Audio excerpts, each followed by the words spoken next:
에스더가 자고 있을 때도, 깨어 있을 때도 링컨셔 그 집 주변은 여전히 비가 내리고 있다. 빗방울이 쉬지 않고 똑똑, 똑똑, 똑똑, 낮이든 밤이든 광활한 돌바닥 테라스, 일명 유령의 산책길을 적신다. 링컨셔의 날씨는 너무나도 굳어서 가장 활기찬 상상력조차 다시 날씨가 맑아질 수 있으리라 생각하기 어렵다. 사실 이곳엔 풍부한 상상력이 넘치지도 않다. 왜냐하면 레이스터 경은 여기 없기 때문이다. 게다가 그가 여기 있어도 그리 큰 도움이 되지는 않을 테지만 그는 숙녀와 함께 파리에 가 있고 체스니 월드엔 어두운 날개를 펼친 고동만이 내려앉아 자리를 지키고 있다. 체스니 월드의 동물들 중 하찮은 존재들마저도 간혹 상상에 잠길지 모른다. 마당 안긴 빨간 벽돌 마구간에는 커다란 종이 달린 작은 탑과 시계가 있는데 그 옆에서 자주 쉬는 비둘기들은 늘 시계 얼굴을 들여다보는 듯하다. 이 말들은 때때로 맑은 날씨의 모습을 머릿속에 그리기도 하며 마부들보다 더 훌륭한 화가일지도 모른다. 뛰어난 크로스컨트리 경주마인 늙은 밤색 말은 자신의 먹이 곁 창살난 창문을 바라보며 다른 때 반짝이는 신선한 나뭇잎과 흘러들어오는 향기를 떠올리고 사냥개들과 함께 멋진 질주를 상상할 것이다. 반면 옆 마구간 청소를 하는 사람은 그저 갈퀴와 솔만 움직인다. 문 맞은편 자리를 차지한 회색 말은 문이 열릴 때면 참을성 없는 하네스끈을 달그락거리며 귀를 종긋 세우고 애처롭게 고개를 돌린다. 문을 열어주는 사람은 자, 회색 말 가만히. 오늘은 아무도 널 원하지 않아. 라고 말한다. 회색 말도 이 상황을 사람 못지않게 잘 안다. 함께 마구간에 갇힌 이 5마리 말은 문이 닫힌 채 길고 축축한 시간을 보내면서도 하인들이 모이는 공간이나 데들록 여관보다 더 활기차게 소통할지도 모른다. 아니면 구석 작은 마구간의 조랑말에게 나쁜 버릇이라도 가르치며 시간을 보낼 수도 있겠다. 그러니 마당에서 큰 머리를 앞발 위에 올리고 꾸벅꾸벅 졸고 있는 마스티프 개도 무더운 햇살을 생각할 것이다. 마구간 건물 그림자가 바뀌어 인내심을 시험할 때면 하루 중 어느 순간에는 자신의 집 그림자보다 넓은 그늘조차 남지 않기 때문이다. 이게는 의자에 딱 붙어 앉아 헐떡이며 자신과 사슬 외엔 물어뜯을 게 없다는 듯 짧게 으르렁거린다. 이제 걔는 반쯤 깨어 눈을 가늘게 뜨고 사람들로 가득했던 집과 마차가 빼곡한 마차고 말이 가득한 마구간 그리고 말들을 돌보던 하인들이 가득한 부속 건물들을 떠올린다. 그리고는 지금이 어떤 상황인지 판단하지 못한 채 밖으로 나와 상황을 살핀다. 하지만 이내 몸을 털며 으르렁거리며 속으로 이렇게 말한다. 비밖에 없잖아. 가족도 없고. 그러고는 다시 들어가 우울한 하품을 하면 웃는다. 공원 반대편 마구간 건물에 있는 개들도 마찬가지다. 그들은 종종 불안한 상태가 되어 바람이 거세게 몰아칠 때면 근질긴 울음소리가 집안 위층과 아래층, 심지어 숙녀님의 방까지도 울려 퍼진다. 비가 뚝뚝 덜어지는 가운데도 개들은 마치 온들판을 사냥이라도 하는 듯 분주하다. 나무 뿌리 근처 굴에서 재빠르게 드나드는 토끼들은 자신의 흰 꼬리를 드러내며 바람에 귀가 휘날리는 상쾌한 날씨나 신선한 새싹을 뜯어먹는 흥미로운 계절을 떠올리며 활기차게 뛰어논다. 가금류 마당에 있는 칠면조는 언제나 계급에 대한 불만 아마도 크리스마스 때문일 테다을 품고 있는데 그 여름 아침을 떠올리며 안타까워한다.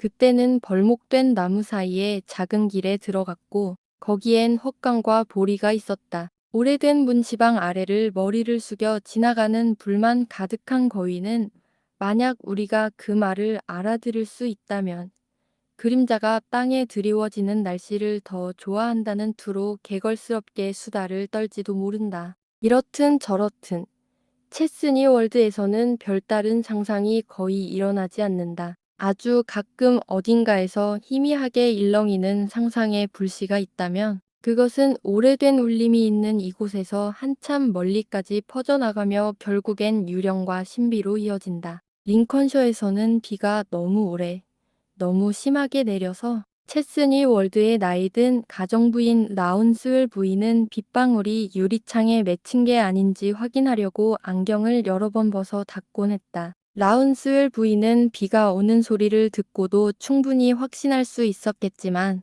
그녀는 좀 귀가 어두워서 자신이 그렇다는 사실을 인정하지 않는다. 그녀는 고상하고 위험 있는 멋진 노부인이다. 늘 깔끔하게 차려입고 다니며 그녀의 허리띠는 죽을 때쯤 넓은 옛날식 벽난로 역할을 했다는 말이 전혀 이상하지 않을 만큼 굳건하다. 날씨는 바운스웰 부인에게 별 영향을 미치지 않는다. 집은 날씨와 상관없이 존재하고 그녀가 말하길 집은 그녀가 바라보는 대상이다. 그녀는 지상층 옆 복도에 있는 방에 앉아 있다. 그 방에는 아치형 창문이 있어 부드러운 네모난 마당과 마당을 아름답게 꾸민 둥근 나무들과 둥근 돌덩이들이 조화롭게 놓여 있다. 마치 나무들이 돌과 함께 볼링을 치려는 듯한 따뜻한 풍경이 펼쳐진다. 때때로 그녀는 마음의 문을 열고 바쁘거나 들뜰 때도 있지만 지금은 그 문이 조용히 닫혀 있고 라운스웰 부인의 든든한 품속에서 평온한 잠에 빠져 있다. 체스니 월드를 라운스웰 부인 없이 상상하는 건 거의 불가능에 가깝다. 하지만 그녀가 이곳에 산 지는 겨우 50년밖에 되지 않았다. 이비 오는 날 그녀에게 얼마나 오래됐냐고 물으면 이렇게 대답할 것이다. 하늘이 허락하신다면, 화요일까지 살아있다면, 50해, 석 달, 그리고 보름이요. 바운스웰 씨는 예전 유행했던 돼지꼬리 머리 스타일이 사라지기 전 어느 때에 세상을 떠났고 그의 머리카락 만약 그걸 가지고 갔다면 는 공원 교회 마당에 곰팡이가 핀 현관 한쪽 구석에 조용히 묻혔다. 그는 시장 마을에서 태어났고 그의 젊은 과부도 마찬가지였다. 라운스웰 부인의 가문대 위치는 마지막 레이스터경 시절부터 시작되었으며 그 출발점은 조제실 허브와 약초를 다루는 방이었다. 지금 데들록 가문의 대표는 자신이 아주 훌륭한 주인이라고 여긴다. 그는 부하들이 자기만의 성격이나 의도, 의견 같은 건 애초에 없다고 생각한다. 아니, 그런 건 필요조차 없는 존재들이라고 믿는다. 만약 그가 반대되는 사실을 알게 된다면 아마 정신을 잃고 다시는 제대로 회복하지 못할 것이다. 아마 헐떡이며 죽기 직전까지 그럴 것이다. 하지만 그는 여전히 훌륭한 주인이다. 그것이 그의 위신의 일부라고 여기기 때문이다. 그는 다운스웰 부인을 매우 좋아한다. 그녀가 매우 존경받을 만하고 믿음직한 여성이라고 말한다. 체스니 월드에 내려올 때마다 그녀와 악수하고 떠날 때도 마찬가지다. 만약 그가 크게 병들거나 사고를 당하거나 심지어 데들록 가문의 위신에 해가 되는 상황에 처한다면 말할 수만 있다면 이렇게 말할 것이다. 날 내버려 두고 라운스웰 부인을 여기로 보내라. 그때 그의 위험은 그 누구보다도 그녀와 함께할 때 더 안전하다고 느낄 것이다. 라운스웰 부인은 고난을 겪었다. 그녀에게는 두 아들이 있었는데 막내 아들은 방황하다 군인이 되어 떠났고 돌아오지 않았다. 그에 대해 이야기할 때마다 라운스웰 부인의 차분한 손은 평정을 잃고 그녀는 가슴에 손을 얹으며 말한다. 얼마나 듬직하고 멋지고 유쾌하며 똑똑한 아이였는지. 둘째 아들은 체스니 월드에서 제대로 돌봐지고 적당한 때에 청지기가 될 예정이었다. 하지만 그는 학교 다닐 때부턴 냄비로 증기기관을 만들고 새들이 최대한 적은 노력으로 물을 끌어올릴 수 있게 수압 장치를 만들어 주는 등 신기한 기계 장치에 몰두했다. 목마른 카나리아 새가 문자 그대로 어깨만 조금 움직여도 일이 해결되는 그런 장치였다. 이런 성향은 라운스웰 부인에게 큰 걱정을 안겨주었다. 그녀는 어머니로서 고통스럽게 느꼈다. 왓 타일러의 반란 같은 방향으로 가고 있다고 말이다. 레이스터 경도 그가 연기와 높은 굴뚝이 필요한 기술에 재능이 있다는 인상을 가지고 있었다. 하지만 점점 성숙해지면서도 개과천선할 기미 없이 오히려 동력 직조기 모형까지 만드는 이 청년 반항아, 사실 온화하고 끈기 있는 청년든 라운스웰 부인의 눈물 어린 호소로 결국 기사에게 그 사정을 알리게 되었다. 라운스웰 부인, 레이스터 경이 말했다. 내가 알다시피 나는 누구와도 어떤 주제에 대해서도 논쟁하지 않는다. 내 아들을 어서 어딘가에 보내는 게 좋겠다. 이런 성향을 가진 아이에게는 철강 산업이 발달한 북쪽 지방이 어울릴 것이다. 그리하여 그는 북쪽으로 떠났고 북쪽에서 자랐다. 만약 레이스터 경이 체스니 월드를 방문해 그를 만났거나 나중에 그를 생각했다면 아마도 그는 그를 수천 명의 기묘한 음모단 일원으로 여겼을 뿐일 것이다. 그들은 칙칙한 얼굴에 어두운 피부를 지녔으며 불법적인 일을 위해 일주일에 두세 번 횃불을 들고 몰려 나오는 무리였다. 그럼에도 라운스웰 부인의 아들은 자연의 이치와 세월의 흐름에 따라 자라 성인이 되었고 자리를 잡아 결혼했으며 라운스웰 부인의 손자도 낳았다. 그 손자는 견습 과정을 마치고 먼 이국 땅으로 여행을 다녀온 뒤 그곳에서 인생의 모험을 준비하고 지식을 넓히기 위해 보내진 그 손자가 바로 오늘도 체스니 월드의 라운스웰 부인 방 벽난로 옆에 기대어 서 있다. 와트. 다시 또 보니 정말 반가워. 와트. 또 한 번 보게 되어 정말 좋아. 라운스웰 부인이 말했다. 너는 훌륭한 점은이구나. 너는 불쌍한 조지 삼촌을 닮았구나.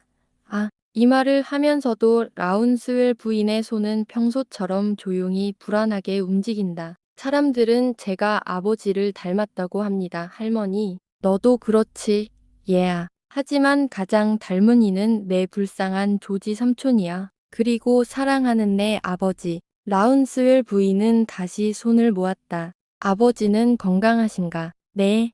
할머니, 모든 면에서 잘 지내십니다. 다행이구나. 라운스웰 부인은 아들을 좋아하지만 마침 매우 명예로운 군인이 적의 편으로 넘어간 것 같은 씁쓸한 감정을 품고 있다. 행복하시냐? 그녀가 물었다. 네, 아주 행복하십니다. 다행이구나. 그가 너도 자기 길을 따르도록 키우고 먼 나라로 보내기도 했구나. 그럴 거야.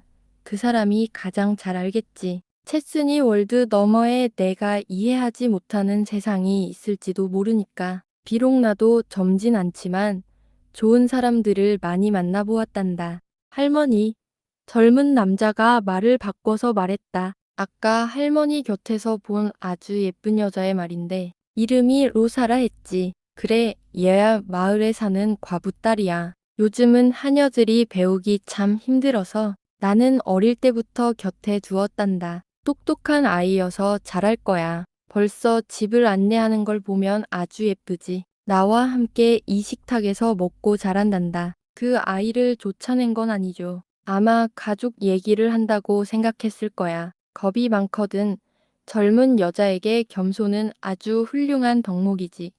그리고 요즘엔 더 보기 힘든 거란다. 라운스웰 부인은 가슴을 부풀리며 말했다. 젊은 남자는 그런 경험의 교훈에 고개를 끄덕였다. 라운스웰 부인은 계속 들었다. 바퀴 소리다. 그녀가 말했다. 젊은 남자도 이미 오래전부터 그 소리를 듣고 있었다. 이런 날에 무슨 바퀴 소리인가? 잠시 후 문 두드리는 소리가 났다. 들어오세요. 어두운 눈과 머리카락을 가진 수줍은 마을 처녀가 들어왔다. 빗방울이 머리를 적셔 꽃잎에 맺힌 이슬처럼 신선하고 연약해 보였다. 누구세요? 로사. 라운스웰 부인이 물었다. 두 젊은 남자분들이에요. 마님, 마차를 타고 와서 집 구경하고 싶어 하셨어요. 제가 허락해달라고 말씀드렸죠. 하녀가 집안일꾼에 만류하는 몸짓에 재빠르게 대답했다. 현관문까지 나가서 오늘은 안 된다고, 때도 안 맞는다고 했지만 마차를 몰던 젊은이가 비우 오는 데서 모자를 벗고 명함을 전해달라 부탁했어요. 읽어봐, 와트야. 집안일꾼이 말했다. 로사는 너무 수줍어서 명함을 건네다가 와트와 거의 머리를 부딪힐 뻔했다. 로사는 더 수줍어졌다. 명함엔 미스터 커피라고만 적혀 있었다. 커피라고? 라운스웰 부인이 되물었다. 미스터 거피라니. 말도 안 돼. 난 그 이름 처음 들어봐. 그 사람이 제게 그랬어요. 로사가 말했다. 그리고 그와 다른 젊은이는 어젯밤 런던에서 우편마차를 타고 와서 오늘 아침 10마일 떨어진 치안 판사 모임에 참석하는 일이 있었고, 일이 빨리 끝나서 체스니 월드 이야기를 많이 듣고 와서 뭘 해야 할지 몰라서 이렇게 비 맞으며 구경하러 왔대요. 둘 다 변호사래요. 거피 씨는 툴킹혼 씨 사무실에 있진 않지만 필요하면 툴킹혼 씨 이름을 빌릴 수 있다고 했어요. 말을 마친 로사는 자신이 너무 긴 이야기를 했다는 듯 더욱 수줍어했다. 툴킹혼 씨는 일종의 그 집의 일부이자 꼭 붙어있는 존재다. 게다가 라운스웰 부인의 유언장도 그가 작성한 것으로 알려져 있다. 그래서 노부인은 마음을 누그러뜨리고 방문객들의 출입을 일종의 호의로 허락하며 로사는 돌려보낸다. 그러나 손자는 문득 집 구경을 해보고 싶은 마음이 들어 함께하기로 한다. 할머니도 손자가 그런 관심을 가지는 걸 기뻐하며 동행하지만 정작 손자는 그리 번거롭게 해드리는 게 마음에 걸려 몹시 내키지 않아 한다. 정말 감사합니다. 부인. 거피 씨가 현관에서 젖은 외투를 벗으며 말한다. 우린 런던 변호사들이 좀처럼 밖에 나갈 기회가 없는데 기회가 생기면 제대로 즐기려고 하죠. 노련한 가정부는 고상하지만 엄격한 태도로 손짓해 거대한 계단 쪽을 가리킨다. 거피 씨와 친구는 로사를 따라가고 라운스웰 부인과 손자도 그 뒤를 따른다. 앞장선 젊은 정원사가 셔터를 열러간다. 보통 집 구경을 하는 사람들이 그렇듯 거피 씨와 친구는 겨우 시작하기도 전에 완전히 지쳐있다. 엉뚱한 곳에 머물고 엉뚱한 것을 보고 제대로 된 것에는 관심이 없으며 방이 열릴 때마다 입을 벌리고 멍해 있고 깊은 우울함을 드러내며 분명히 힘이 다 빠진 상태다. 들어가는 방마다 라운스웰 부인은 집처럼 곳곳이 창가 자리나 구석에 앉아 로사가 설명하는 말을 점잖게 듣는다. 손자는 그 설명에 너무 집중한 나머지 로사는 더욱 수줍고 예뻐진다. 그렇게 그들은 방마다 돌아다니며 젊은 정원사가 빛을 들여보내자 잠시 데들록 가문의 초상화를 올려보고 다시 빛을 차단하자 초상화는 무덤 속으로 돌아가는 듯하다. 이 고단한 거피 씨와 친구에게 데들록 가문은 끝이 없는 것처럼 보인다. 700년 동안 아무 특별한 일을 하지 않은 게 오히려 그들의 위대함이라는 듯하다. 체스니 월드의 기능 접실도 거피 씨의 기운을 회복시켜 주지 못한다. 그는 문턱에 축 늘어져 거의 들어갈 힘조차 없다. 하지만 그 벽난로 위에 걸린 당대 인기 화가가 그린 초상화 하나가 마법처럼 작용한다. 그는 순식간에 회복되어 비범한 관심으로 그 그림을 응시하며 마치 홀린 듯 고정된다. 어머나, 거피 씨가 말한다. 저분이 누구죠? 벽난로 위 그림은 현재 레이디 데들록의 초상화예요. 완벽한 담음새로 여겨지고 화가의 최고 걸작이에요. 로사가 대답한다. 정말 놀라워요. 거피 씨가 친구를 향해 어쩔 줄 몰라 하며 말한다. 한 번이라도 그녀를 본 적 있다면 알 텐데. 분명히 아는데 이 그림은 판화로 만들어진 적 있나요? 판화로는 만들어진 적 없어요. 서작가님이 허락한 적 없거든요. 글쎄, 거피 씨가 낮게 말했다. 이 그림을 내가 얼마나 잘 아는지 정말 신기할 따름이야. 저분이 레이디 데들록이라니 정말 그렇군. 오른쪽 그림은 현재의 서 리스터 데들록 경이고 왼쪽 그림은 그의 아버지 고 서 리스터 경이야. 하지만 거피 씨는 이 두 명사들에게는 눈길도 주지 않았다. 그는 여전히 초상화를 두러지게 바라보며 말했다. 정말 설명할 수 없어요. 이 그림을 이렇게 잘한다니 깜짝 놀랐어요. 그리고는 주변을 둘러보며 덧붙였다. 꿈에서라도 본 게 틀림없다니까요. 그 자리에 있던 누구도 거피 씨의 꿈 이야기에 별 관심을 보이지 않았기에 그 가능성은 더 이상 따지지 않았다. 하지만 거피 씨는 초상화에서 시선을 떼지 못하고 젊은 정원사가 셔터를 닫을 때까지 꼼짝하지 않고 서 있다가 어리둥절한 상태로 방을 나왔다. 그리고 마치 다시 한번 레이디 데들록을 찾는 듯한 혼란스러운 눈빛으로 이어지는 방들로 따라갔다. 그는 그녀를 다시 보지 못했다. 다만 그녀의 방들 가장 마지막에 보여준 방들. 이 매우 우아하다는 것만 알았고 얼마 전 그녀가 밖을 내다보며 지루해하던 창문 너머의 날씨를 바라보았다.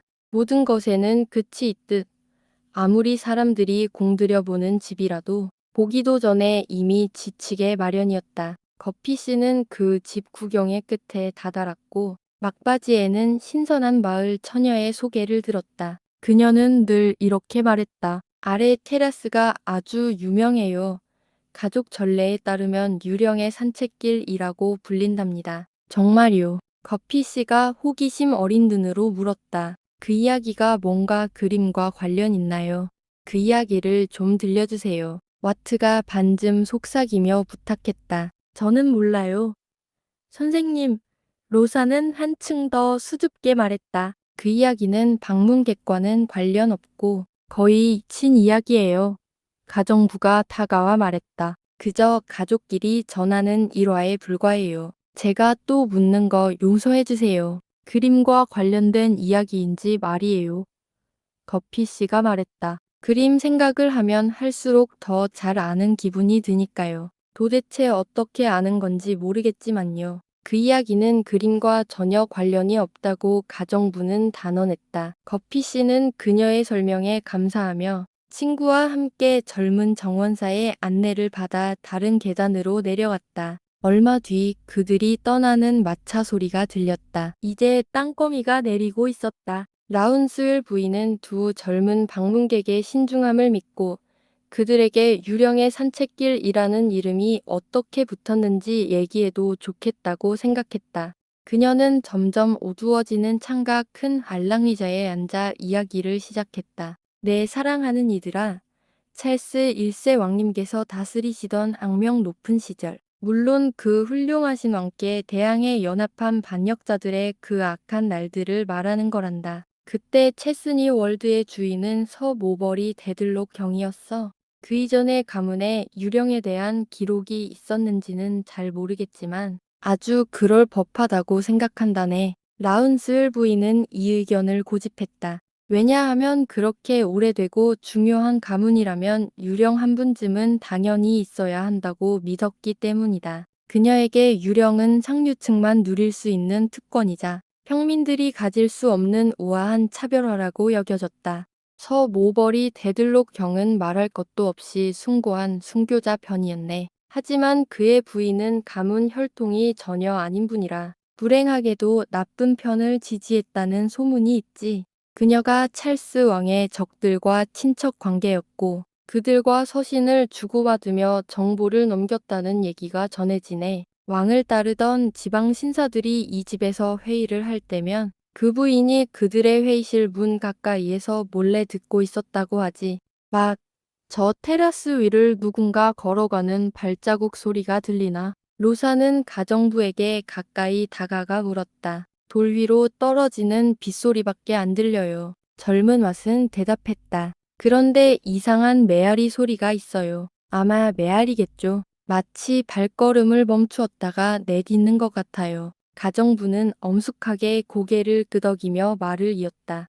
이런 의견 차이 때문이기도 하고 또 여러 이유로 서 모버리경과 그의 부인은 힘든 삶을 살았지. 부인은 오만한 성격의 여인이었고 두 사람은 나이나 성격면에서 맞지 않았으며 사이를 중재할 아이도 없었어. 그녀의 가장 사랑하는 남동생이 내전 중에서 모버리경의 친척에게 죽임을 당하자 그녀는 결혼한 가문에 대한 증오심을 품게 되었지.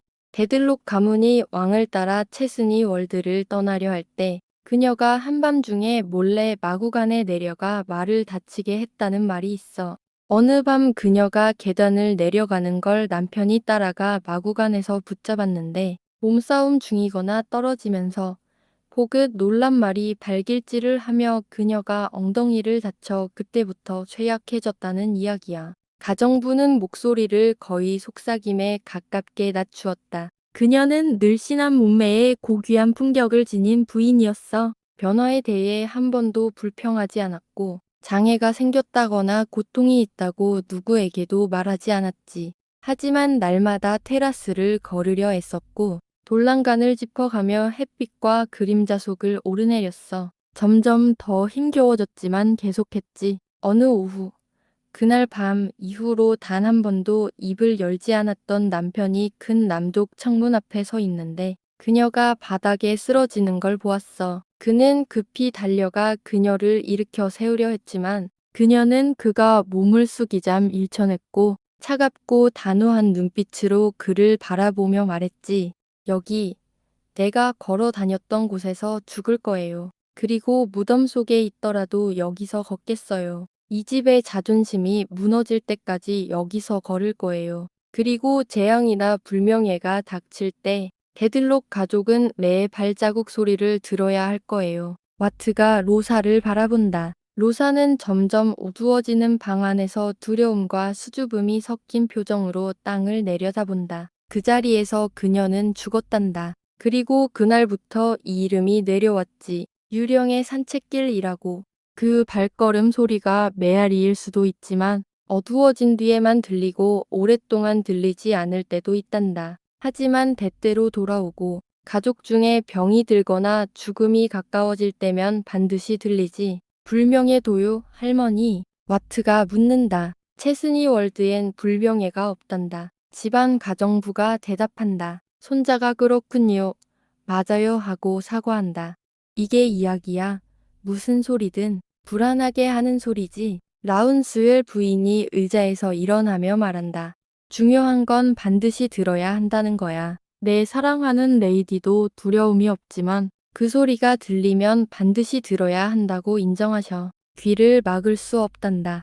와트, 내 뒤에 높은 프랑스산 시계가 하나 있지? 의도적으로 거기에 둔 거야. 움직일 때는 큰 소리로 똑딱이고 음악도 틀 수 있어. 그런 장치 다룰 줄 아니? 할머니, 꽤 잘해요. 그럼 작동시켜보렴. 와트가 시계를 작동시킨다 음악과 함께. 이리 와라, 가정부가 말했다. 이리 와라, 아이야. 나의 부인의 베개 쪽으로. 아직 어둠이 완전히 짙지는 않은 것 같지만 들어봐. 음악 소리, 북소리, 온갖 소리 사이로 테라스에서 나는 소리가 들리니 확실히 들려요. 그래서 나의 부인께서도 그렇게 말씀하셨단다. Chapter 8 Covering a Multitude of Sins. 해가 뜨기 전 나는 촛불을 켜고 창문 밖을 살짝 들여다보는 일이 재미있었다. 촛불이 어두운 창유리에 두 개의 등대처럼 반사되어 보였고 그 너머는 아직도 밤의 희미한 안개에 휩싸여 있었다. 새벽이 다가오면서 점점 더 많은 풍경이 모습을 드러내기 시작했다. 바람이 어둠 속을 헤매던 것처럼 내 기억도 내 인생을 더듬으며 그 안개 속에서 서서히 익숙한 것들을 찾아내는 기분이었다.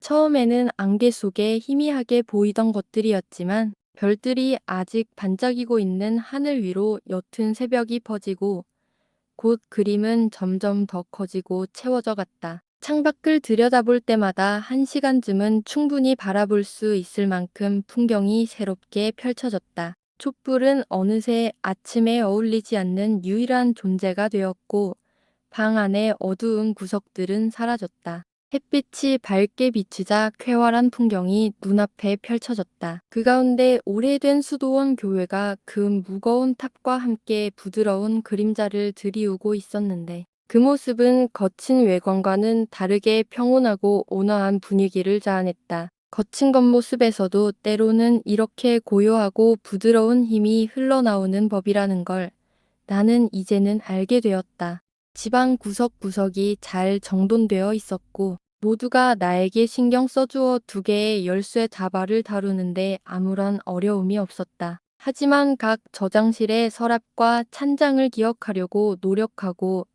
잼과 피클, 저장식품, 병, 유리, 도자기 등 수많은 물건에 대해 슬레이트에 메모를 하느라 정신이 없었다. 또 꼼꼼하고 약간은 구식인 성격 탓에 바빴기에 아침 식사 시간이 다가온 것도 믿기지 않았다.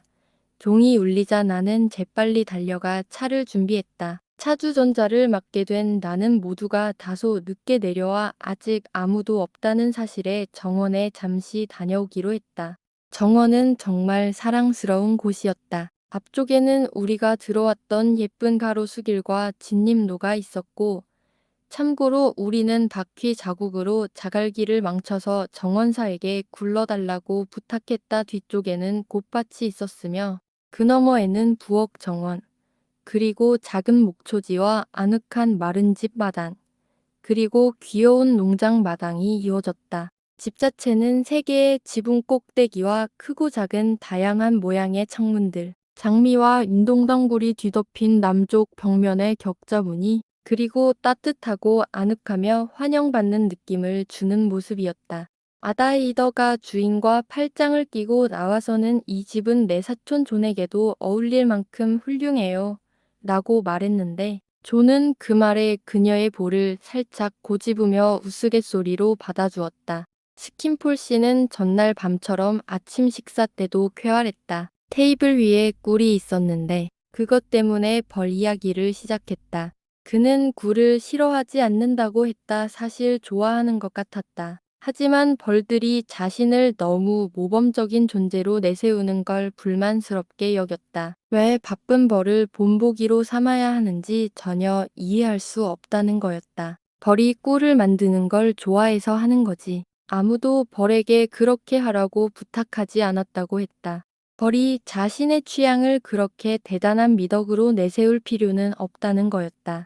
만약 세상의 모든 제과업자가 자기 일하러 간다고 떠들며 세상을 돌아다니고 누군가 방해하지 말라고 이기적으로 요구한다면 세상은 견딜 수 없는 곳이 될 거라고 했다. 게다가 돈을 벌자마자 유황불에 훈련당하는 건 우스꽝스러운 처지라고 덧붙였다. 만약 맨체스터 사람이 오직 연실을 뽑아내기 위해서만 일을 한다면 그는 그 사람을 아주 보잘것없게 생각할 거라고도 했다. 그는 굴벌보다 꿀벌의 동료인 드론 1벌이 아닌 숫벌이 훨씬 더 유쾌하고 현명한 생각의 화신이라 여겼다. 드론은 실례지만 난 가게 일을 돌볼 수 없습니다. 볼 게 너무 많고 시간이 너무 짧아서 주변을 둘러보고 싶을 뿐이고 둘러보지 않는 사람에게 맡겨달라고 태연히 말한다는 거였다. 스킨폴 씨는 그걸 드론 철학이라 부르며 드론이 벌과 좋은 관계를 유지한다면 벌이 너무 자만하지 않는다면 그 철학이 아주 좋다고 생각했다. 그는 이런 생각들을 가볍게 넘나들며 우리 모두를 즐겁게 했지만 한편으론 그가 할 수 있는 한 진지한 뜻을 담고 있는 듯했다. 나는 그가 이야기를 계속하는 동안 내에서 업무를 보러 자리를 떴다. 업무에 신경 쓰느라 한참 지났을 때 돌아가며 복도를 지나는데 자니디스 씨가 침실 옆 작은 방으로 나를 불렀다. 그 방은 책과 서류가 조금 있는 작은 도서관이자 그의 부츠와 구두, 모자, 상자 같은 물건들이 진열된 작은 박물관 같은 곳이었다. 앉으렴. 예약. 자니디스 씨가 말했다. 여기가 그로울리란 곳이야. 내가 기분이 좋지 않을 때 여기 와서 투덜거린단다. 그럼 여기 오시는 일은 드물겠네요, 선생님. 넌 나를 모르는구나. 그가 대답했다. 바람이 속이고 실망시킬 때, 특히 동풍이 불면 난 여기 핏이 나지. 그로울리는 이 집에서 가장 자주 쓰는 방이란다. 아직 때 기분 변화를 반도 모르는구나. 야야, 왜 이렇게 떨고 있니? 나는 어쩔 수 없었다. 혼자서 그 다정한 존재와 함께 있고 그의 친절한 눈길을 맞으면 너무 행복하고 영광스러워 마음이 벅차올랐다. 그의 손을 입맞춤했다. 무슨 말을 했는지도 말했는지조차 기억나지 않았다. 그는 당황해하며 창가로 걸어갔다. 나는 그가 창밖으로 뛰어내릴 줄 알았는데 돌아서는 그의 눈에서 숨기려 했던 마음을 읽으며 안심할 수 있었다. 그는 내 머리를 부드럽게 토닥였고 나는 앉았다. 됐어, 됐어. 그건 끝났어. 흥, 어리석게 굴지 말거라. 다시는 그런 일 없을 겁니다. 선생님. 하지만 처음에는 좀 힘들어요. 말도 안 돼. 그가 말했다. 쉽고도 쉬운 일이야. 야, 안 되겠어. 나는 보호자 없는 착한 고아 소녀 이야기를 듣고 그 소녀를 보호하기로 마음먹었지. 그녀가 자라서 내 기대 이상으로 착하게 자라났고 나는 그녀의 보호자이자 친구로 남았을 뿐이야. 이게 무슨 대수란 말인가? 자, 이제 옛 감정은 다 털어버렸으니 내 앞에 다시 너의 그 믿음직하고 반가운 얼굴이 있구나. 나는 혼자 생각했다. 예스더. 너 참 놀랍구나. 정말 내가 이럴 줄 몰랐어. 그러자 마음이 한결 가벼워져서 바구니 위에 손을 포갠 채 마음을 추스르곤 했다. 자른다이스 씨는 얼굴에 찬탄을 담은 아에게 마치 우리가 매일 아침 오랜 시간 동안 이야기해온 사이인 양 은밀히 말을 건넸다. 나도 마치 그런 기분이었다. 물론이지, 에스더. 너는 이 챈서리 소송에 대해 잘 모르지. 나는 고개를 저었다. 누가 알겠냐고 그가 대답했다. 변호사들이 이걸 너무나 복잡하게 얽어놓아서 사건의 원래 요점은 오래전에 사라져버렸어. 유언장과 그 밑에 깔린 신탁에 관한 문제였는데 그랬었지. 지금은 오직 비용에 관한 문제일 뿐이야. 우리는 끊임없이 출석하고 사라지고 맹세하고 신문하고 서류를 제출하고 반박하고 논쟁하고 날인하고 신청하고 회부하고 보고하고 재판관과 그 측근들 주위를 맴돌면서 형편없는 비용 문제 때문에 지쳐 죽어가고 있어. 그게 큰 문제야. 나머지는 모두 이상한 방법으로 사라져버렸지. 하지만 원래 유언장과 관련된 일이었지요. 내가 그의 머리를 문지르려 하자 그가 대답했다. 그래, 원래 뭔가 문제가 있을 때는 유언장이었지. 어느 아픈 시기에 자른다이스라는 사람이 큰 재산과 함께 유언장을 남겼어. 그 유언장 아래 신탁을 어떻게 관리할지 문제되면서 유산은 허비되고 수혜자들은 돈을 물려받은 게 죄라도 지은 양처참한 신세가 되었으며 유언장 자체도 무용지물이 되었지. 이 비참한 사건을 겪으면서 이 사건에 관련된 사람 모두가 다 아는 걸 오직 한 사람만 모르는 상황인데 그 한 사람이 알아내기 위해 모두가 이 사건에 관한 술에 가득 쌓인 서류를 반복해서 복사해 가지고 다녀야 해. 서류를 원하지 않는 사람은 비용만 내야 하고 그리고 이 지옥 같은 비용과 수수료,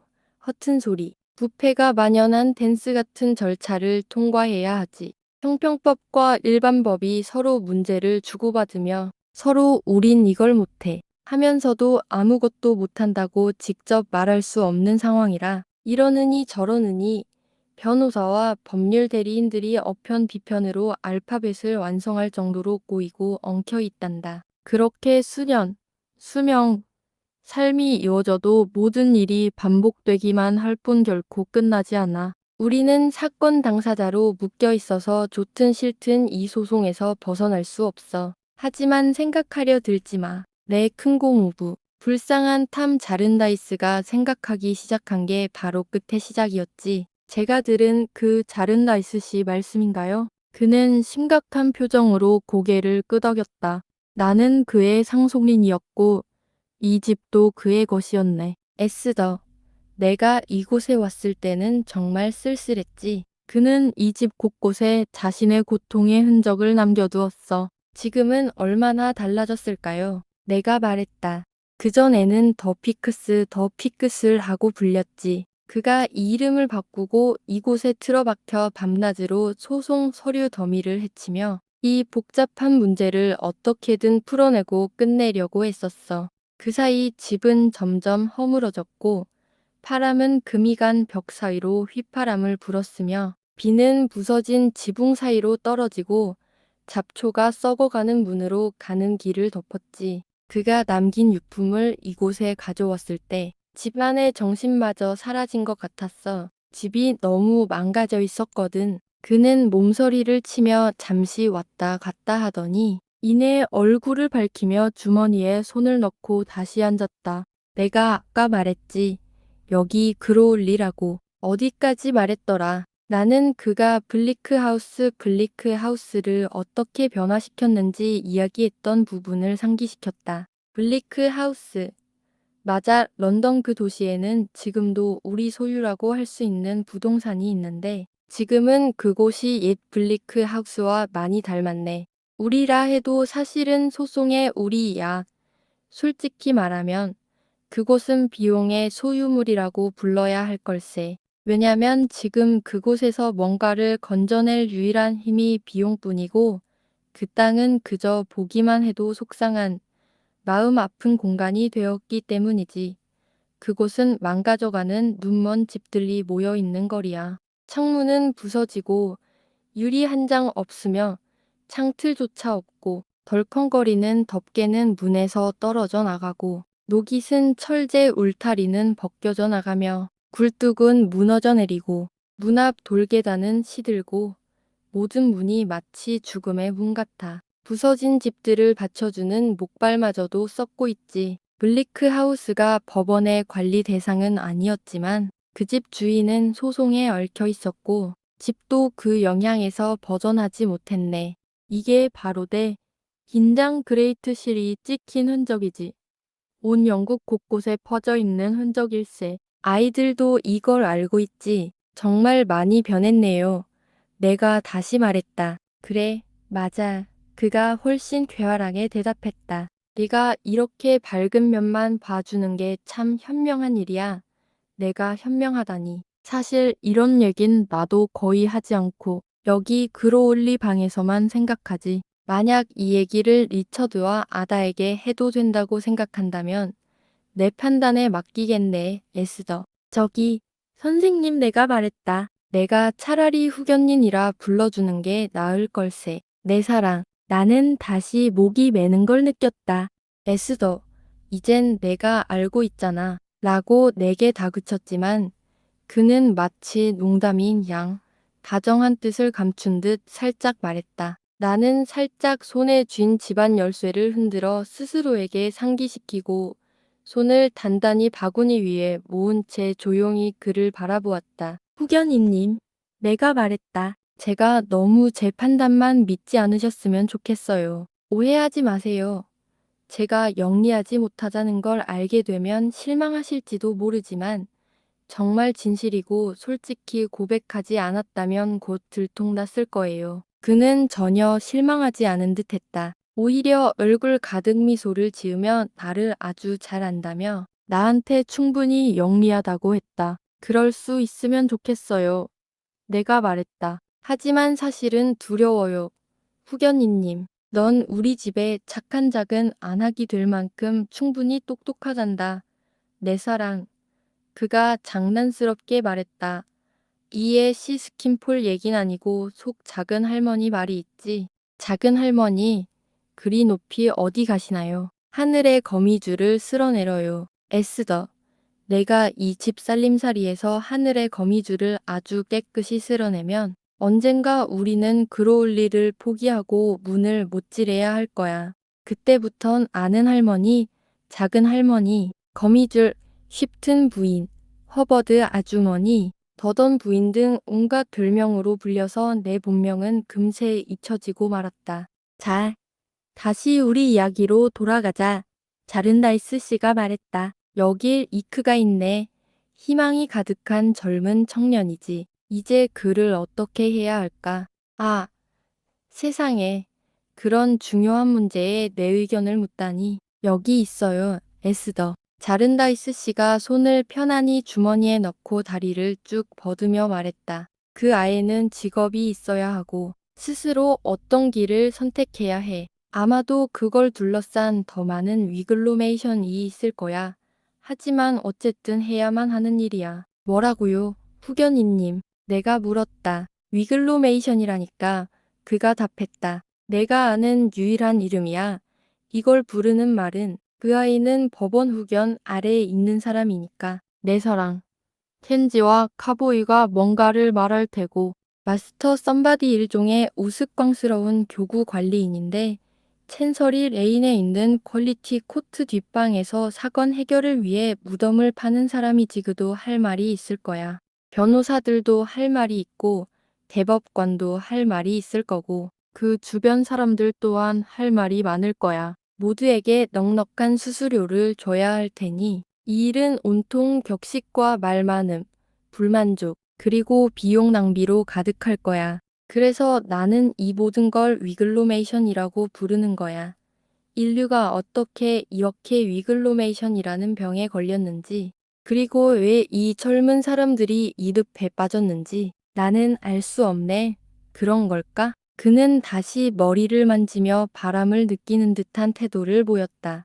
하지만 그가 머리를 문지르거나 이리저리 걷거나 둘 다 해도 그의 얼굴은 언제나 나를 바라볼 때 온화한 표정으로 돌아왔고 다시 편안하게 손을 주머니에 넣고 다리를 뻗곤 했다. 아마도 우선 내가 말했다. 리처드 씨에게 그가 스스로 어떤 생각인지 먼저 물어보는 게 좋을 것 같아요. 정확히 그래, 그가 대답했다. 그게 내가 말하는 거야. 네가 조심스럽고 조용한 태도로 그와 아다와 함께 이 문제를 이야기해보고 어떻게 생각하는지 알아보는 거지. 내 덕분에 우리는 분명 문제의 핵심에 다가갈 수 있을 거야. 작은 여자야. 나는 점점 더 내가 맡게 된 중요한 일들과 맡겨지는 것들의 무게에 겁이 났다. 이건 내 의도와 달랐다. 나는 그가 리처드에게 직접 말하길 바랐을 뿐이었다. 그러나 나는 아무 말도 하지 않고 최선을 다하겠다고만 말했으며, 솔직히 그가 나를 내 능력보다 훨씬 독특하다고 생각하는 것 같아 두렵다고도 했다. 그때 내 후견니는 내가 들어본 것 중 가장 상냥한 웃음을 지었다. 자, 됐다. 그가 일어나 의자를 밀어놓으며 말했다. 오늘은 이 그로울리 이야기는 여기까지 하자. 마지막으로 한마디만 더 하겠네. 에스더, 혹시 나한테 묻고 싶은 게 있나? 그는 나를 유심히 바라보았다. 나도 그를 똑바로 쳐다보며 무언가를 깨달은 듯했다. 저 자신에 대해서요, 선생님. 내가 물었다. 그래, 후견인님.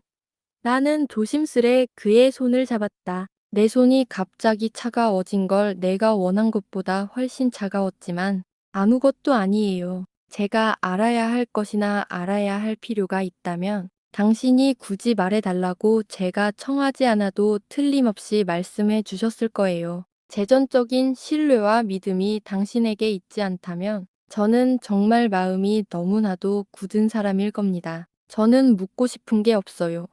세상에 아무것도요. 그는 내 손을 자신의 팔에 끼고 우리는 아다를 찾으러 나섰다. 그 순간부턴 나는 그와 함께 있을 때 전혀 불편함 없이, 거리낌 없이 더 이상 아무것도 몰라도 괜찮다고 느꼈고 아주 행복했다. 처음에는 블릭하우스에서 꽤 바쁜 생활을 했다. 우리는 이웃과 그 너머에서 자른다이스 씨를 아는 많은 사람들을 만나야 했기 때문이다. 아다와 나는 거의 모든 사람이 누군가의 돈과 관련해 무언가를 하려는 사람이라면 자른다이스 씨를 알고 있다는 점에 놀랐다. 우리는 그의 편지들을 분류하고 아침마다 그로울리에서 몇 통의 편지에 답장을 하기 시작하면서 깨달았다. 거의 모든 그의 편지 상대들의 인생에서 가장 큰 목적이 돈을 모으고 다시 내놓기 위해 위원회를 조직하는 것이었다는 것을 말이다.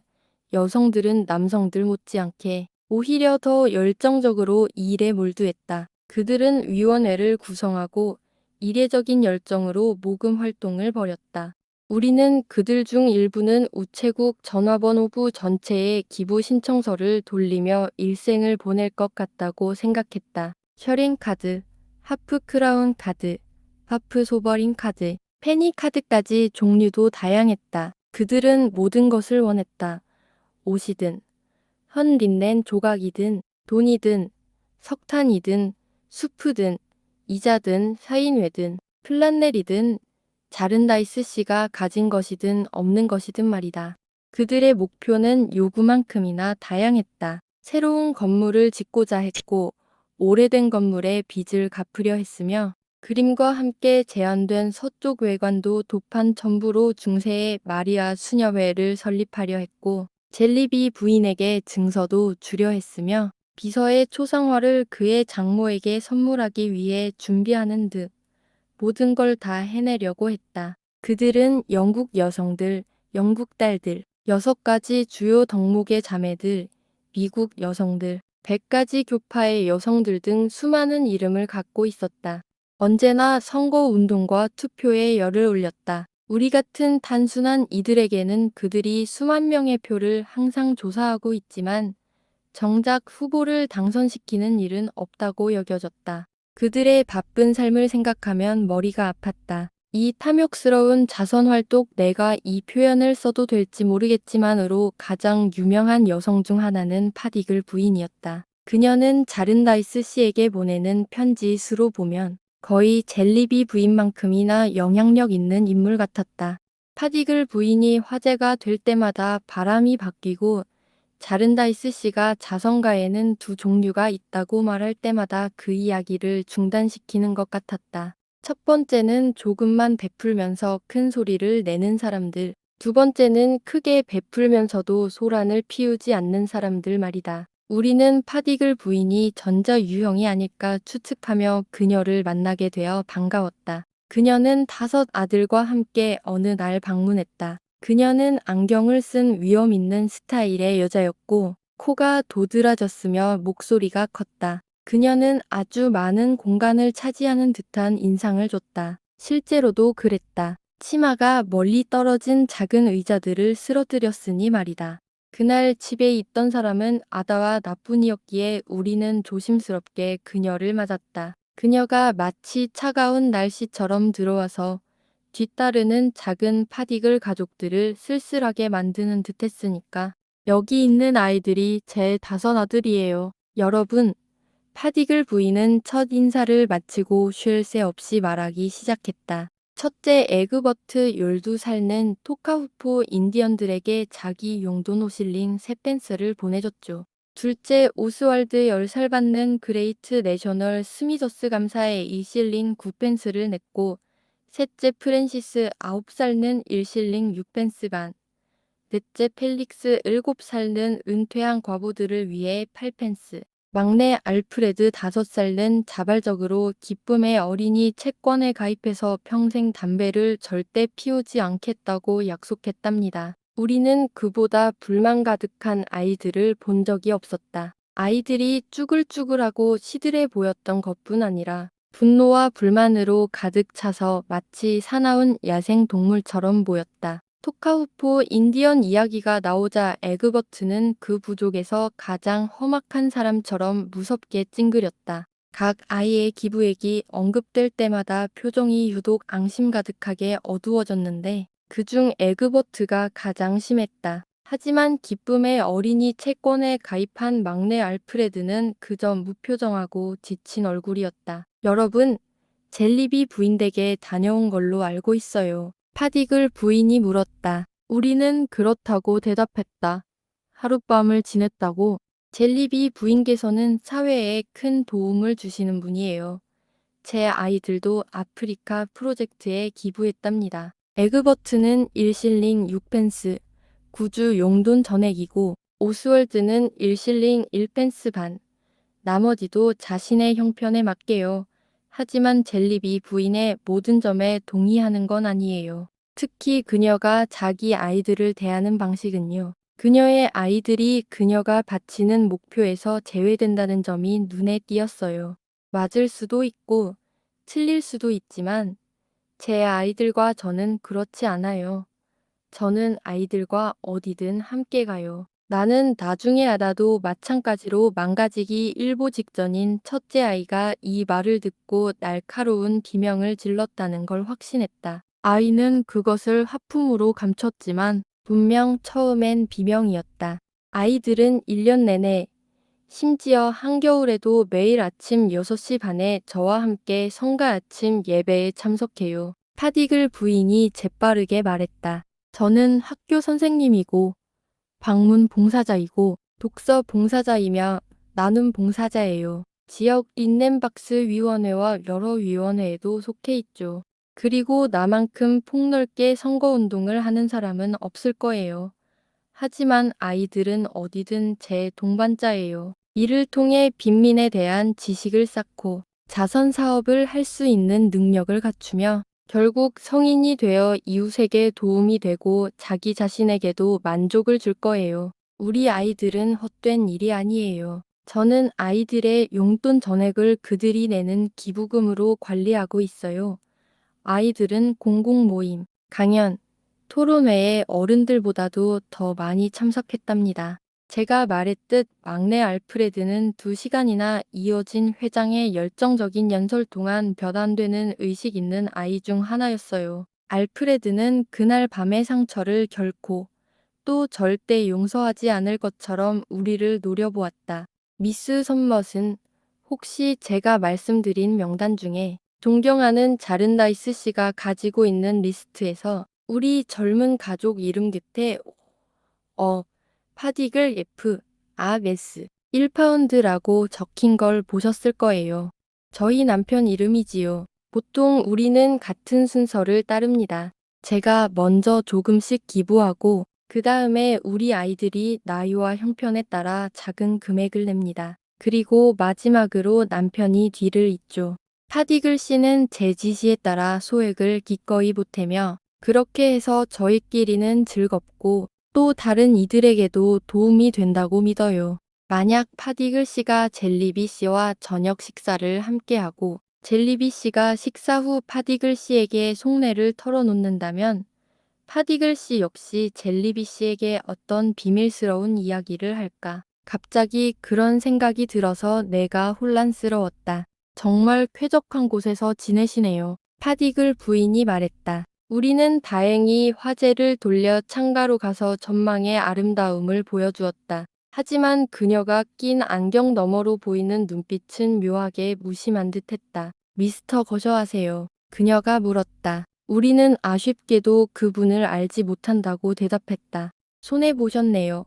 확실히 그렇습니다. 파디글 부인이 거만한 태도로 말했다. 그분은 열정적이고 불같은 연설가예요. 지금 이 잔디밭에 마련된 마차에서 지형 덕분에 자연스러운 공개 집회 장소로 적합한 이곳에서 어떤 행사라도 수시간 동안 생기를 불어넣으실 겁니다. 아가씨들, 이제 저를 알게 되셨죠? 그녀가 의자 쪽으로 물러서면서 마치 보이지 않는 힘에 이끌리듯 먼 곳에 있던 작은 둥근 탁자와 내 바느질 바구니를 한꺼번에 쏟아뜨렸다. 이 질문이 너무 당황스러워서 아다는 완전히 어이없다는 표정으로 나를 바라보았다. 내가 속으로 생각했던 것 때문에 내 양심이 조금은 불편했는지 내 뺨에 그 마음이 다 드러난 것 같았다. 차단하셨네요. 제 성격에 두드러진 점을요. 파디글 부인이 말했다. 저는 이 점이 워낙 두드러져서 바로 알아차릴 수 있다는 걸 알고 있어요. 제가 스스로 드러나게 하는 거지요. 알아요. 솔직히 말해서 저는 일 잘하는 여자입니다. 힘든 일도 좋아하고 즐깁니다. 그 긴장감이 저한테는 오히려 좋은 거예요. 저는 힘든 일에 너무 익숙해져서 피곤이 뭔지 몰라요. 우리는 뭔가 대단하다는 듯 기쁜 척하며 뭐라고 중얼거렸다. 사실 우리도 무슨 말을 하는지 잘 몰랐지만 이 이상 그렇게 표현한 거였다. 저는 피곤하다는 걸 이해하지 못해요. 누가 날 피곤하게 하려 해도 소용없어요. 파디글 부인이 말했다. 때로는 제 스스로도 놀랄 만큼 많은 일을 하고 많은 일을 하는데도 전혀 힘들지 않다고 느껴요. 제 어린 아이들과 남편 파디글 씨가 그 모습을 보고 지쳐버린 걸 본 적이 있지만 저는 참새처럼 늘 생기발랄했어요. 그 검은 얼굴의 큰 아들이 더 악랄한 표정을 지을 수 있다면 바로 그때였을 것이다. 나는 그가 오른손 주먹을 꽉 쥐고 왼팔 밑에 끼운 모자의 꼭대기를 몰래 두드리는 걸 보았다. 이게 제가 방문 봉사할 때 큰 도움이 돼요. 파디글 부인이 말했다. 누군가 제 이야기를 듣기 싫어하면 저는 바로 이렇게 말해요. 저는 절대 피곤하지 않아요. 좋은 친구요. 저는 피곤할 줄 모르고 끝낼 때까지 계속할 겁니다.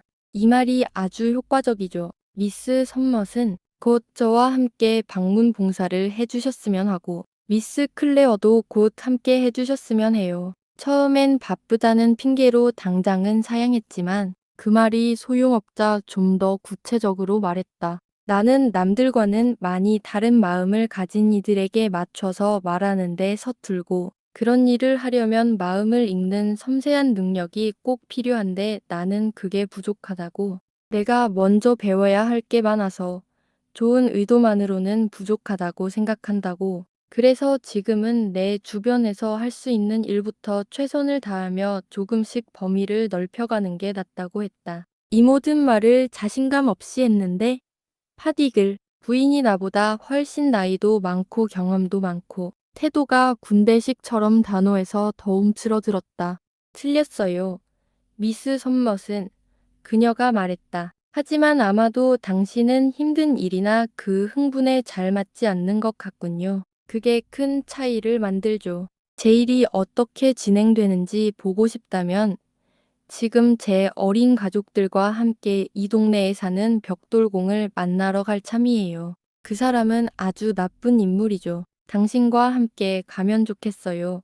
미스 클레어도 괜찮다면 함께 와주세요. 아다와 나는 서로 눈빛을 교환했고 어차피 나가려던 참이라 그 제안을 받아들였다. 서둘러 모자를 쓰고 돌아오니 어린 가족들은 구석에서 늘어진 모습이고 파디글 부인은 방 안을 휩쓸며 거의 모든 가벼운 물건을 넘어뜨리고 있었다. 디글 부인은 아다를 붙잡았고 나는 어린 가족들과 함께 따라갔다. 아다는 나중에 말해주었는데 파디글 부인은 벽돌공 집으로 가는 길 내내 내가 직접 들을 정도로 떠들썩한 목소리로 2대 3년 동안 다른 친척 여성과 버려온 연금수급 후보자를 데려오기 위한 경쟁 이야기를 했다.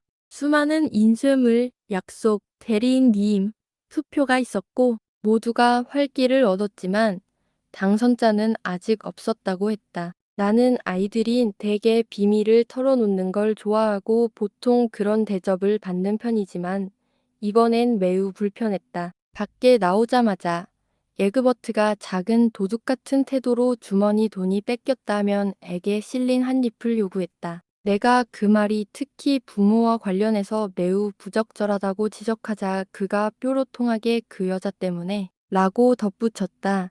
그는 내 팔을 고집으며 말했다. 이제 그만. 넌 누구야? 네가 이걸 좋아하겠어? 외엄마는 겉으로는 돈을 주는 척하고 다시 가져가? 왜 내 용돈이라고 부르면서 한 번도 쓰게 해주지 않아? 이 짜증나는 질문들이 에그버트뿐 아니라 오스왈드와 프랜시스의 마음도 불타오르게 해서 셋이 동시에 나를 꼬집었고 너무나 능숙하게 팔을 쥐어짜서 나는 거의 울음을 참았다. 동시에 펠릭스는 내 발가락을 밟았다. 항상 수입 전부를 미리 써서 실제로는 케이크나 담배를 참아야 하는 조이도 지나가는 빵집 앞에서 격분의 얼굴이 보랏빛으로 변하면 알을 놀라게 했다. 이렇게 불편하게 제약된 아이들이 나를 자연스럽다고 칭찬하며 이런 식으로 몸과 마음 모두를 괴롭힌 적은 평생 처음이었다. 벽돌공 집에 도착했을 때는 반가웠다.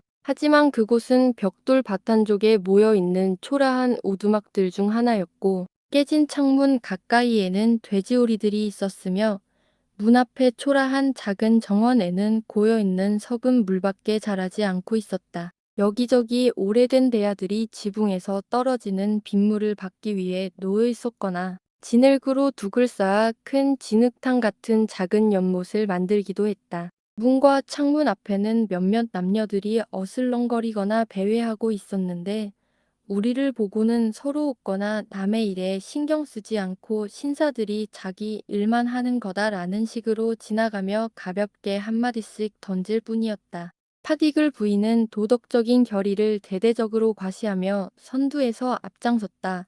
사람들의 지저분한 습관에 대해 수다스럽게 떠들었는데 그런 환경에서야 누가 깨끗할 수 있을까 하는 의심이 들었지만 말이다. 그녀는 우리를 맨구석에 있는 오두막으로 안내했는데 그곳 1층 방은 우리로 거의 가득 찼다. 그 방 안에는 검은 눈을 가진 여자가 벽난로 옆에서 허약해 보이는 아기를 품에 안고 있었고 진을과 흑투성이인 남자가 담배를 피우며 바닥에 뻗어 누워 있었으며 힘이 좋아 보이는 젊은 남자가 개 목줄을 채우고 있었다. 또 대담한 여자아이가 아주 더러운 물로 빨래를 하고 있었다. 우리가 들어서자 모두 우리를 쳐다보았고 여자는 멍든 눈을 숨기려는 듯 벽난로 쪽으로 고개를 돌렸다. 환영하는 이는 아무도 없었다. 자, 여러분. 파디글 부인이 말했지만 그 목소리는 친근함이 전혀 없었고 너무나도 일 처리하듯 딱딱하고 체계적이었다고 나는 생각했다. 어떻게 지내세요? 또 왔어요. 지치지 않는다고 했죠. 저는 힘든 일을 좋아하고 약속은 꼭 지킨답니다. 바닥에 누워 머리를 받친 채 우리를 쳐다보던 남자가 불만스레 으르렁였다. 아직 더 올 사람이 있단 말인가? 아니에요. 친구 파디글 부인이 의자 하나에 앉고 다른 하나를 넘어뜨리며 말했다. 우리 모두 다 왔어요. 그래서 사람이 모자란가 싶었거든. 남자가 파이프를 입에 문 채 둘러보며 말했다. 젊은 남자와 여자아이는 웃음을 터뜨렸다. 젊은 남자의 친구 2명도 문간에 손을 주머니에 넣고 서서 시끄럽게 웃음을 따라했다. 난 절대 지치지 않아요. 여러분. 파디글 부인이 저들을 향해 말했다. 힘든 일이면 좋죠. 그리고 당신들이 내 일을 더 힘들게 할수록 난 더 좋아해요. 그럼 걔 좀 편하게 해줘. 바닥에 누워있던 남자가 으르렁거리며 말했다. 난 일이 끝나고 말길 바라. 내 집에서 이런 자유분방한 짓거리 이제 그만하길 원해. 이젠 넌 언제나 하던 대로 캐묻고 귀찮게 할 텐데 뭐 하려는지 알아. 근데 그럴 필요 없어. 내가 그냥 말해줄게. 내 딸이 빨래해. 그래, 빨래하고 있어. 물 좀 봐. 냄새 맡아봐. 우리가 이걸 마셔. 내가 그 대신 진을 마시겠어? 내 집 더럽냐? 당연히 더럽지. 원래 그런 집이고 몸에 안 좋아. 우리 애 5명이 더러운 집에서 태어나 죽었어. 다 죽은 아기들이지. 그게 우리한테도 더 나은 일이야. 네가 남기고 간 작은 책 읽었냐고? 안 읽었어. 여긴 아무도 그 책 읽을 줄 몰라. 만약 알았어도 나한텐 맞지 않아. 그건 아기용 책이고 난 아기가 아니야. 인형을 줘도 난 돌보지 않아. 내가 어떻게 지냈냐고? 사흘 동안 술에 취해 있었지. 돈만 있었으면 넉 달이라도 그랬을 거야. 교회는 왜 안 가냐고? 만약 간다면 누가 날 반길까? 교회 관리인 비들러 이 날 감당 못해. 아내가 왜 눈이 멍들었냐고? 내가 줬지. 아내가 아니라고 하면 그건 거짓말이야. 그가 말을 할 때 파이프를 입에서 뺐다가 다시 반대편으로 돌려 눕고 또 피웠다. 파디글 부인은 안경 너머로 그를 강한 침착함으로 바라보다가 마치 경찰 지팡이처럼 든 두꺼운 책을 꺼내 가족 전체를 체포하는 듯한 태도로 읽기 시작했다. 물론 종교적 가모라는 뜻이었지만 정말로 냉혹한 도덕 경찰관이 모두를 경찰서로 끌고 가는 것처럼 보였다. 아다와 나는 매우 불편했다. 우리 둘 다 거기에 끼어든 느낌이었고 어울리지 않는다고 생각했다. 또 파디글 부인은 사람들을 다루는 방식이 너무 기계적이라 훨씬 더 잘 어울렸을 거라고 생각했다. 아이들은 뾰로통하고 노려보았고 가족들은 우리를 완전히 무시했다. 다만 젊은 남자가 걔에게 짖으라고 하자 걔가 짖었는데 보통 파디글 부인이 가장 강경할 때 그랬다. 우리 둘 다 마음 깊이 알았다. 우리와 이 사람들 사이에는 누가 파디글 부인이라 해도 절대 무너뜨릴 수 없는 철벽 같은 벽이 있다는 것을. 그 벽을 누가 어떻게 허물 수 있을지 몰랐지만 분명했다. 그녀가 읽고 말하는 내용도 이런 청중에게는 잘못 선택된 것처럼 보였다. 아무리 조심스럽고 세심하게 한다 해도 말이다. 바닥에 누워있던 남자가 말한 작은 책에 대해서는 나중에 알게 되었는데 자른디스 씨는 로빈슨 크루소도 그걸 읽지 못했을 거라고 말했다. 그 책 말이다. 이런 상황이라 파디글 부인이 그만두었을 때 우리는 안도했다. 바닥에 누워있던 남자는 다시 머리를 돌리며 시무룩하게 말했다. 그래, 이제 다 끝났어. 오늘은 이걸로 됐어요. 친구요. 하지만 난 결코 지치지 않아요. 정해진 순서대로 다시 찾아뵐 테니까. 파디글 부인이 과시하듯 명랑하게 대답했다. 내가 이제 가기만 한다면 그가 팔짱을 끼고 눈을 감으며 욕설을 내뱉었다. 내가 하고 싶은 대로 해. 파디글 부인은 그렇게 자리에서 일어나 좁은 방 안을 빙빙 돌았다. 그 방에서 파이프가 겨우 피해갈 정도였다. 한 손엔 어린아이 하나씩을 잡고 다른 아이들에게는 꼭 달아오라 했으며 벽돌공과 그의 가족이 다음에 만날 때는 좋아져 있길 바란다고 말한 뒤 다른 오두막으로 향했다. 나는 이 말을 하는 게 무정하게 들리지 않길 바라는데 그녀는 이 모든 일에서처럼 자선 행위를 대량으로 그리고 과시하듯 하는 데에 집중하고 있었다. 우리는 그녀가 따라오리라 생각했지만 방이 비워지자마자 벽난로 곁에 앉아있던 여인에게 다가가 아기가 아픈지 물었다. 여인은 아기를 바라볼 뿐이었다. 아기가 무릎 위에 누워 있었고 그녀는 전에 우리가 보았던 대로 눈을 덮어 변색된 눈을 감추려 했다. 마치 소음과 폭력, 학대가 이 어린 아이와 연관되지 않기를 바라는 듯했다. 온화한 마음을 가진 아다는 그 아이의 얼굴을 어루만지려고 몸을 숙였다. 그 순간 나는 무슨 일이 일어났는지 보고 아다를 재빨리 뒤로 끌어당겼다. 아기가 숨을 거두었다. 에스더. 아다가 무릎을 꿇고 그 곁에 앉아 외쳤다. 이리 와. 오, 내 사랑 에스더. 이 작은 것. 고통스러우면서도 조용하고 예쁜 아기. 너무 안타까워. 엄마도 너무 불쌍해. 이렇게 가슴 아픈 광경은 처음 봐. 아기야, 아기야. 아다가 눈물을 흘리며 몸을 굽혀 엄마의 손을 잡았던 그 온정과 부드러움이라면 세상 모든 엄마의 마음을 녹였을 것이다.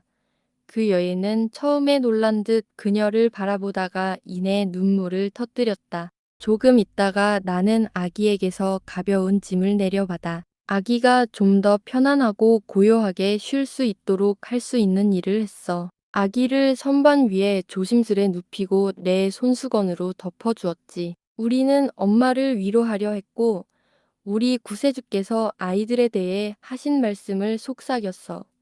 그녀는 아무 대답도 하지 않고 단지 많이 울기만 했어. 돌아서려는데 젊은 남자가 개를 데리고 와서 문가에 서서 우리를 바라보고 있었어. 눈은 마른 듯했지만 조용했지. 소녀도 조용히 구석에 앉아 땅만 바라보고 있었고 남자는 일어섰어. 여전히 파이프를 피우면서도 도전적인 태도를 잃지 않았지만 말은 없었어. 내가 그들을 바라보고 있을 때 누추하고 헐벗은 못생긴 여자가 급히 들어와 엄마에게 다가가 제니, 제니 하고 불렀어. 그러자 엄마가 일어나 그 여자 목에 안겼지. 그 여자 역시 얼굴과 팔에 학대의 흔적이 있었어. 그녀에게는 어떤 고상함도 없었지만 동정심이라는 은총만은 있었지. 위로의 말을 건넬 때도 그녀는 울었고 아름다움 따위는 필요 없었어. 나는 위로한다고 표현했지만 그녀가 한 말은 단지 제니, 제니 뿐이었어. 나머지는 그 말투에 담겨 있었지. 나는 이런 두 여자가 거칠고 누추하며 상처 입은 상태에도 불구하고 서로 깊이 연대하고 있다는 모습이 매우 감동적이라고 생각했어. 그들이 서로에게 무엇이 될 수 있는지, 서로를 얼마나 느끼고 고단한 삶이 서로의 마음을 얼마나 부드럽게 했는지 보는 일 말이야. 그런 사람들의 가장 좋은 면은 우리에게 거의 보이지 않는 것 같아.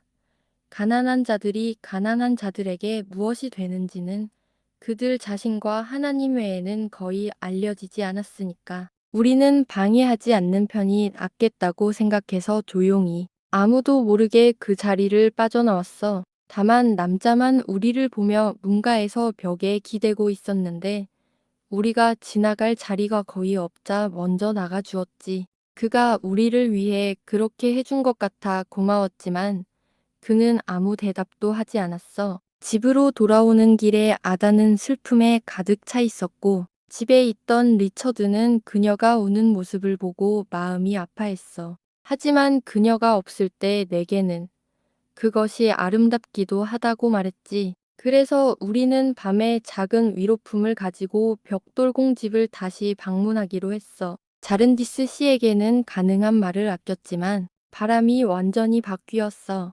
리처드가 우리와 함께 아침에 다녀온 그곳으로 밤에 동행해 주었다. 가는 길에 시끄러운 술집 앞을 지나야 했는데 문 앞에는 여러 남자가 모여 있었다. 그중 다툼을 벌이고 있던 사람들 중에 그 어린아이 아버지도 눈에 띄었다. 조금 떨어진 곳에선 젊은 남자와 개가 어울려 있었고 여동생은 오두막 한켠에서 다른 젊은 여자들과 웃고 이야기하고 있었지만 우리가 지나가자 부끄러운 듯 고개를 돌렸다. 우리는 리처드와 멀찍이 떨어져 벽돌공 집 앞으로 걸어갔다. 그곳에 도착하니 위로를 건네던 여자가 초조한 얼굴로 문 밖을 내다보고 있었다. 어머, 젊은 아가씨들이죠. 그녀가 낮은 목소리로 말했다. 저는 주인님을 기다리고 있어요. 가슴이 철렁 내려앉는 기분이에요. 만약 주인님이 집에 없을 때 날 잡으시면 거의 죽이실 거예요. 남편분을 말하는 거죠. 내가 물었다. 네, 아가씨, 제 주인이요. 제니는 완전히 지쳐 잠들었어요. 지난 일주일 밤낮 내내 아이를 무릎에서 거의 떼지 못했거든요. 제가 잠깐이라도 맡았을 때를 빼고요. 그녀는 우리에게 자리를 내주고 조심스레 들어가 우리가 가져온 물건들을 그 비참한 침대 곁에 놓았다. 방은 청소가 전혀 된 기색이 없었고 아마도 깨끗해질 수 없을 것 같았다. 하지만 그 작은 밀랍 같은 아이는 새로 정돈되고 깨끗이 씻겨 흰 천조각으로 단정히 옷을 입고 있었다.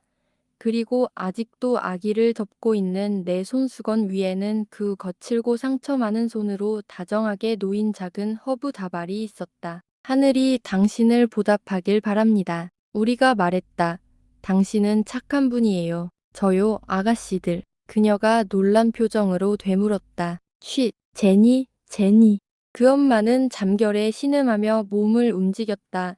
익숙한 목소리에 다시 안정된 듯 조용해졌다. 나는 손수건을 들어 아이를 들여다볼 때 아다의 고개 숙인 머리 너머로 아이 주위에 후광이 비치는 듯 보였고 얼마나 적은 생각만 했는지 몰랐다. 그 손수건이 결국 누구의 불안한 품에 닿게 될지 움직임 없는 평화로운 가슴을 덮은 뒤에 누가 그 손수건을 붕게 될지 몰랐다. 나는 다만 아기의 천사가 그 연민 어린 손길을 대체한 여자를 조금이라도 잊지 않기를 바랐을 뿐이었다. 우리가 작별 인사를 하고 그 여자를 문가에 남겨두고 그녀가 공포에 떨며 차례로 바라보고 듣고 또 제니 제니 하고 옛날처럼 다독이는 모습을 보면서 말이다. To be continued.